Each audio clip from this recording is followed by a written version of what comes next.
Bismillahirrahmanirrahim. Assalamualaikum warahmatullahi wabarakatuh. Salam sang sejati. Syekh Siti Jenar bukan hanya tokoh dalam sejarah Jawa. Ia adalah gema dari suara terdalam jiwa manusia yang sedang rindu akan asalnya. Ia hadir di zaman Wali Songo, tapi kata-katanya sering tak dimengerti oleh mereka yang hanya melihat sisi kulitnya. Ia berkata dengan jujur dan tajam, "Engkau mencari Tuhan di langit, padahal Ia bersemayam di dalam dirimu. Apakah ini kesesatan? Ataukah justru kebenaran yang terlalu terang sehingga menyilaukan mata bagi yang awam?" Dalam sejarah, tidak semua cahaya dapat diterima. Beberapa justru disalahpahami, dikecam, dikucilkan, lalu dilupakan. Tapi anehnya, cahaya itu tidak benar-benar padam. Seperti itulah kisah Syekh Siti Jenar. Ia tidak lahir sebagai pemberontak.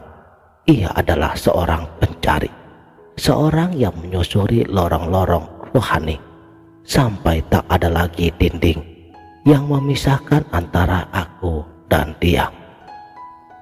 Di tengah para wali yang bekerja menyebarkan Islam ke pelosok Jawa, Syekh Siti Jenar mengambil jalan yang lebih sunyi. Ia tidak banyak berdakwah keluar, tapi ke dalam. Ia tidak membangun masjid-masjid, tapi membangunkan jiwa manusia dari tidur panjangnya.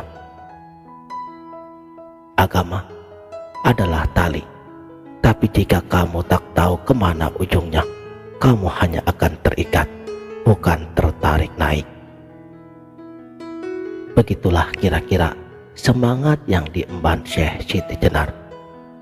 Baginya, agama bukanlah sekedar perintah dan larangan, tapi jembatan menuju sesuatu yang tak bisa dijelaskan dengan lidah. Dan ketika ia mengucapkan kalimat yang membuat dunia bergetar, "Aku adalah Tuhan," itu bukan karena ia menggila, tapi karena ia telah mencapai titik di mana akunya telah lenyap, dan yang tersisa hanyalah yang maha ada, aku yang hakiki. Syekh Ibnu Arabi menulis, "Tidak ada wujud kecuali wujudnya. Segala yang terlihat hanyalah tajalinya. Namun dunia dan kekuasaan tak selalu ramah kepada mereka yang menyentuh inti. Apa yang ia sampaikan terlalu dalam untuk dijelaskan, terlalu berbahaya untuk dibuka secara umum." Dan para wali sepakat, ajaran Syekh Siti Jenar terlalu riskan. Bukan karena mereka tidak paham, tapi karena mereka takut. Tidak semua manusia siap melewati batas lahir dan batin. Siapa yang membuka makrifat sebelum waktunya, maka ia akan terbakar oleh cahayanya sendiri.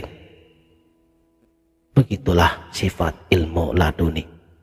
Ia tidak bisa dipaksakan.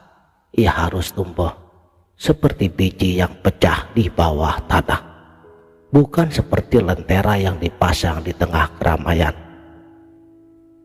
Syekh Siti Jenar sadar ia sedang berjalan di tepi api, namun ia tidak mundur.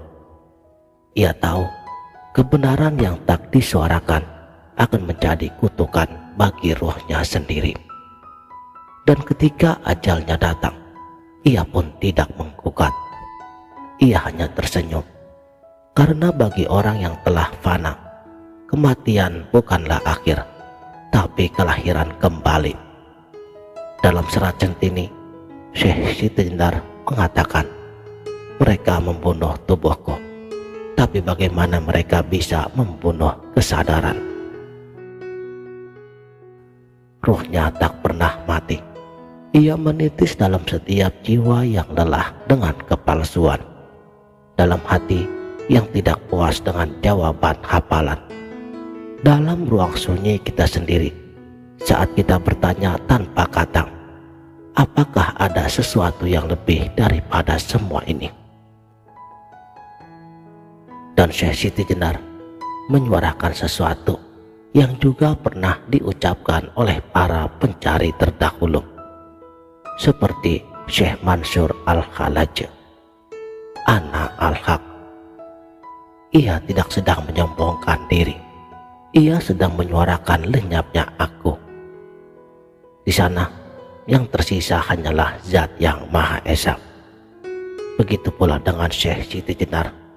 Ia tidak menolak agama, tapi ia ingin menyingkap inti dari agama itu sendiri, yang selama ini kebanyakan dari kita telah diajari untuk mengenal Tuhan, dengan siapa namanya, apa sifatnya, dan bagaimana cara menyembahnya.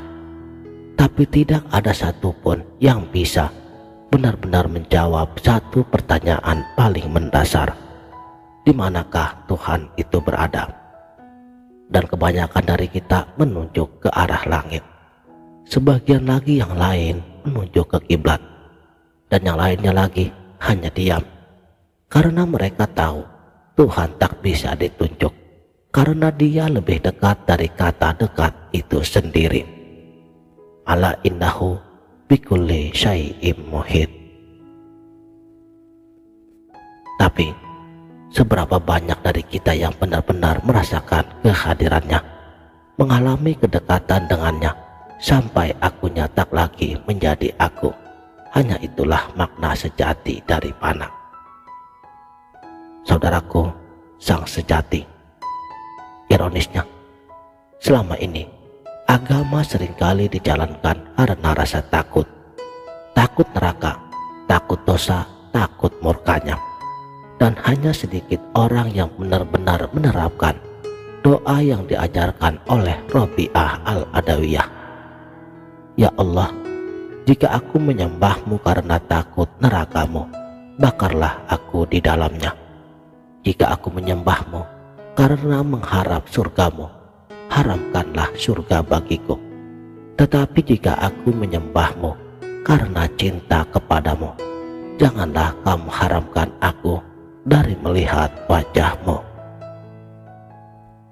Inilah ibadah tanpa syarat, sebuah penghambaan yang tak digerakkan oleh imbalan, melainkan oleh cahaya yang tumbuh dari dalam. Jadi dalam pandangan Syekh Siti Jenar, roh manusia adalah cahaya yang lupa akan asalnya, dan tugas kehidupannya bukan sekedar untuk mengumpulkan pahala, tapi mengingat kembali siapa dirinya. Jadi, apa yang kita cari sebenarnya tak pernah jauh, tapi kita sendirilah yang lupa arah kembali. Syekh Ibnu Arabi, beliau pun pernah menyentuh hal ini, karena menurut beliau, Tuhanmu adalah cerminan dirimu. Maka jika kamu mengenal dirimu, kamu akan mengenalnya. Tapi dunia tidak pernah mudah menerima kebenaran batin. Apa yang tak bisa dijelaskan oleh hukum seringkali dianggap menyesatkan. Dan begitulah yang terjadi kepada Syekh Siti Jenar. Ia dijatuhi hukuman. Konon cerita ia dibunuh oleh para wali. Namun bagi Syekh Siti Jenar, siapa yang bisa membunuh kesadaran? Mereka membunuh tubuhku, tapi mereka tidak menyentuh diriku, ucapnya suatu malam sebelum ajalnya datang. Karena ia tahu roh yang mengenal kebenaran telah menjadi cahaya, dan cahaya tak bisa dibunuh. Di akhir hidupnya, Syekh Siti Jenar tidak melawan, ia hanya diam, karena baginya keheningan adalah bentuk zikir yang paling tertinggi. Ia telah menembus batas-batas nama, mazhab, dan juga bentuk. Ia telah kembali kepada Yang Esa.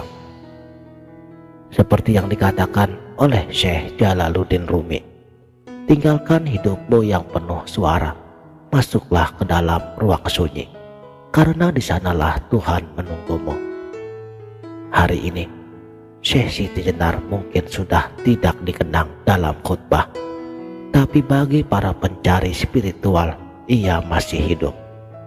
Dalam pertanyaan yang kamu bisikan sendiri di malam hari, dalam rasa haus yang tak terpuaskan oleh dunia, dalam air mata yang jatuh bukan karena dosa, tapi karena rindu akan asal keabadiannya. Dan jika kamu merasakan bahwa ada sesuatu di dalam dirimu yang tak bisa dijelaskan oleh ritual apapun, mungkin itu adalah tanda daripada rohmu yang tengah terbangun untuk kembali. Demikianlah, mudah-mudahan video ini bermanfaat dunia dan akhirat. Wabillahi taufik wal hidayah. Wassalamualaikum warahmatullahi wabarakatuh.